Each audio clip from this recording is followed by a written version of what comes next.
Rios, was a soldier in World War I and died when he was only a young man of 40 years. His life was not an easy one.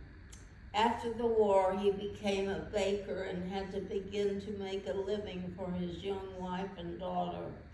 They had been living with Mary Powell Barnes' parents, Dr. and Mrs. T.C. Barnes in Marlow, Oklahoma. My mother and father moved to El Reno, Oklahoma, where my brother Joe was born 3 years later. Times were not easy and another move was necessary. The family moved to the Panhandle in Texas, and again Clint was trying to make a living for his young family. I better back up here and tell you another move was made to Tonkawa, Oklahoma, and I was added to the family November the 1st, 1925. Then the family moved to Texas. It's not easy to think back and try to remember the life story of a family who are all deceased now. I'm the only one left, but at 83 years old, still feel young at heart. I really just started to list where my dad is buried. He is interred at the National Cemetery in Muskogee, Oklahoma, and died in December 1938. I was just 13 when he died.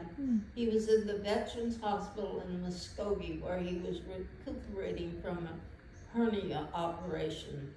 We were told that another patient hit him and he fell, causing a brain hemorrhage. Both men were ill and my dad couldn't breathe, and he raised the window and the other man told him to just put it down. That caused the problem. My dad also had high blood pressure and was not very well. The VA helped my mother attend the funeral. We were living in Big Spring, Texas at the time, and my sister and I were not able to attend the funeral because we didn't have enough money to make the trip. We didn't know where my brother Joe was at the time, so we were not able to let him know of our father's death. Time goes by so quickly, more so new now a day as one gets older. Joe came back to Big Spring and settled down for a while. Mother and Mary Ruth were both working and trying to make a living for us. My sister taught Nancy. Joe worked at a bank and several type jobs as well.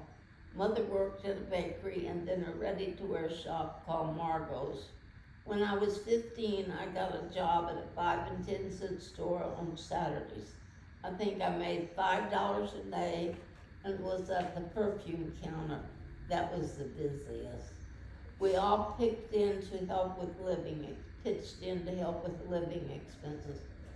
Of course, the World War II began and all the young men were leaving, which included my brother Joe.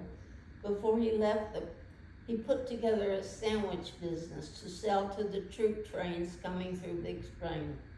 All of us helped prepare the sandwiches at the bakery owned by a young man who had worked for my dad. Soon Joe left and went to the Army. He went to officers training school but didn't make the final cut and ended up in the medical squadron. He went to China and was killed in May 1945, just before the war ended in August. Joe is buried in the National Cemetery at the Punch Bowl in Hawaii. I have visited his grave twice, and my daughter Betty Lynn has also been able to visit when she was on a USO tour with Miss America. I miss him. Joe was always a great big brother to me, and when he died, I was given $1,000 he had arranged for his bank to be given to me on my 21st birthday. And that's the money I used for my wedding. Beautiful. And that, I just found that I'd written that a long time ago. It's beautiful.